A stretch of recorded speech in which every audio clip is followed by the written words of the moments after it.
welcome to the Narrowing Path, walking the spiritual walk. My name is Steve Van Eyerstein, and thank you for joining me again today for the February 29th reading of James Allen's Daily Meditations. This is the year 2023, which we did not have the leap year, so the 29th was not referenced. But what I wanted to do is include it in the progression of the episodes anyway, in case someone finds this in a year, they need it. And so I'm going to go ahead and do the show of, do the episode more so for February 29th as well. And I will post this so people can hear this one too. And I'm looking forward to what it has to say, because this is actually the true end of February. And the one for February 28th was absolutely fantastic, with the desire and the need to be able to stand on your own. And I have a feeling this is just going to expound upon that. So let's see what it has to say. This will be fresh to you and fresh to me. So this will be the first time really reading it on this podcast and you'll get my genuine response reactions, observations, and what I relate to about the reading. And we'll go from there. So this is February 29th of James Allen's Daily Meditations. Find your center of balance and succeed in standing alone.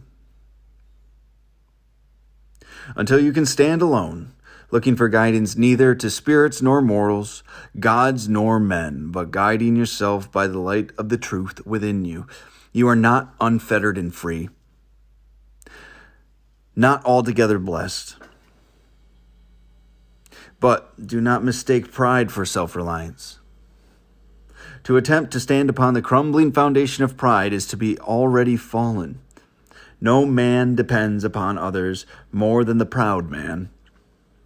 His happiness is entirely in the hands of others, but the self-reliant man stands not upon personal pride, but on abiding law, principle, ideal, reality within himself.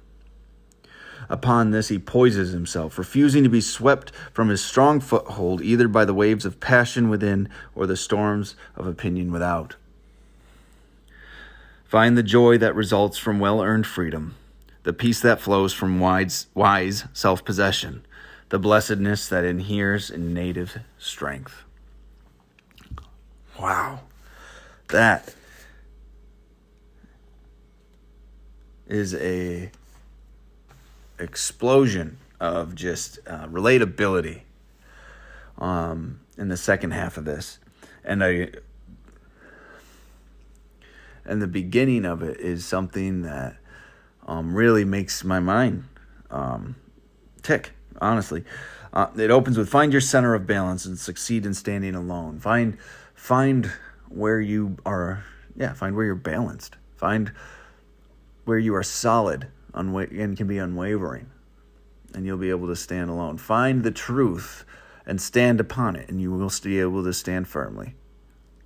Right? Like, that's what we're talking about here. Not on the selfish and self-centered whims of our own preferences or our, not necessarily our preferences, but our own delusion, or things external to us, but on what we truly believe, on the truth, on spiritual truth, unchanging spiritual truth. And this is where it's it's an interesting thought. Until you can stand alone, looking for guidance neither to spirits nor mortals, gods nor men, but guiding yourself by the light of the earth within you. By the light of the truth within you, you are not unfettered and free, not altogether blessed.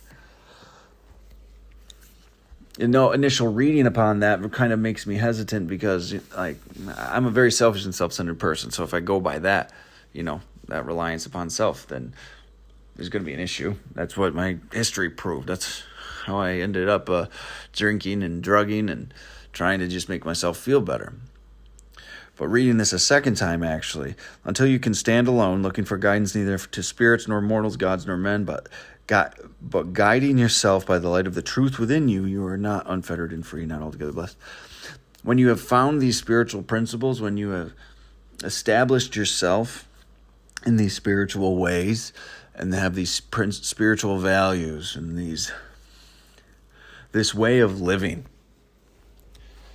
that is not based on self, but based on principle. And that's what he goes into later. You are not unfettered and free. If you're constantly looking for guidance external to yourself about what the next action is to do, you're still, you're not unfettered and free, not altogether blessed. When you have been given a design for living, when you have this path you can walk, regardless of input, but you just know the right actions to take. You might not know what it's going to bring. You might not know what it's going to, where it's going to take you, but you know you should be honest. You know you should be faithful. You know you should be hopeful. You know you should have courage. You know you should be of service, be loving, forgiving. When you know those things, you can walk with confidence, not with a fear of you won't get the right sign. But you know how to behave and how to act. You know how to walk in a spiritual lifestyle, a spiritual way. You know how to hold yourself in such a way that you will be walking the spiritual path. He goes on to say, do not mistake pride for self-reliance. And that's a big thing right there for me. My pride and my ego was astronomically out of control. Incredibly large and a problem. And I would mistake my own self-interests for self-reliance. And that's where the allocation and the correct use of your own personal will comes in. Are you using your will to serve your own personal and selfish interests and your own self-centered interests? Or are you using your will and your ability to make decisions to actually follow spiritual principles, spiritual practices, and spiritual guidelines and spiritual values? Which one are you doing? Because that is where self-reliance, when you can allocate them to following these principles and these rules, that's where it comes in. Self-reliance to feed your own ego does nothing. It destroys yourself and destroys those around you. To attempt to stand upon the crumbling foundation of pride is to already be fallen. You're fighting a losing battle right then. You're going to constantly be anxious, constantly be compensating for certain decisions, constantly be hurting others and including yourself. And you'll end up losing so much of yourself, of your integrity, of your respect,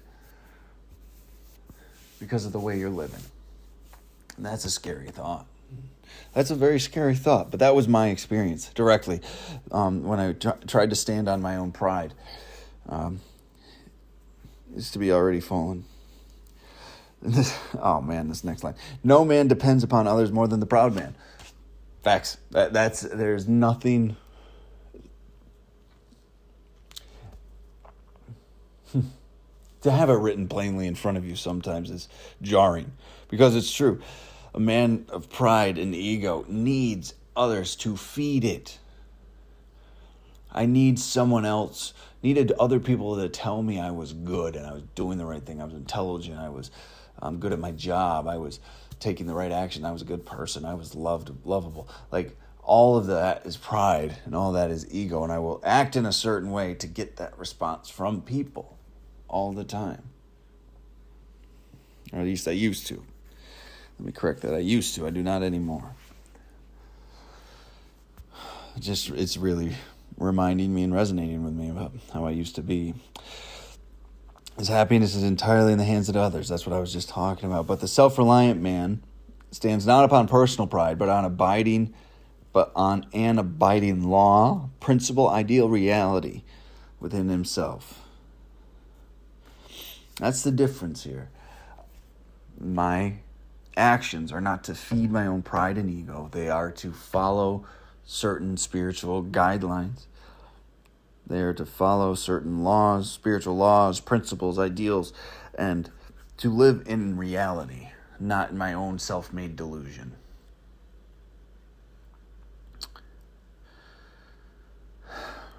It took me a long time to come out of that, and to really realize the full effect of what that was talking about. Because I didn't want to see it, of course. When you're in the middle of it, you never want to see it. Upon this, he poises himself, refusing to be swept from the strong foothold, either by the waves of passion within or the storms of opinion without. When you will stand on the foundation of spiritual honesty, when you stand on the foundation of the spiritual value of hope and faith and goodness and kindness, compassion, understanding, this list of qualities that I'm always talking about. When you are infallibly committed to stand upon those, regardless of how you feel, regardless of how everyone else feels, it's a position of just such strength. It's such strength and confidence, regardless of your emotional nature, regardless of your, how did he state it? The storms of opinion on the outside. There is a right thing to do most times. Always. And if we're committed to doing that right thing, there's no conversation that needs to be had.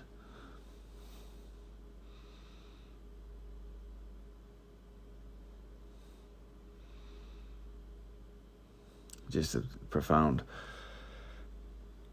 thought in a substantially different way to live for a guy like me.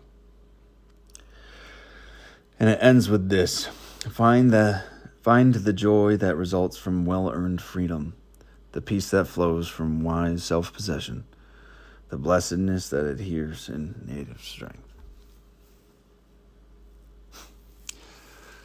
There's freedom in having commitment to these values. There's peace that comes from having commitment to these values. And there's blessedness in having the strength to follow them. That's been my experience. I don't have to worry about what's going to happen because I know I will always act according to these. So that gives me the opportunity to enjoy my life, to enjoy these moments. It also relieves me from anxiety, the anxiety of future decisions, really, or future occurrences, because I know how I will act. I know how I will be. So it gives me the ability to enjoy my life and be free of the anxiety of the future. It also relieves me of my obsession and regret from the past, because I know I will never do that again. I know it gives my past purpose from the lessons I have learned, and hopefully being able to share those lessons with others.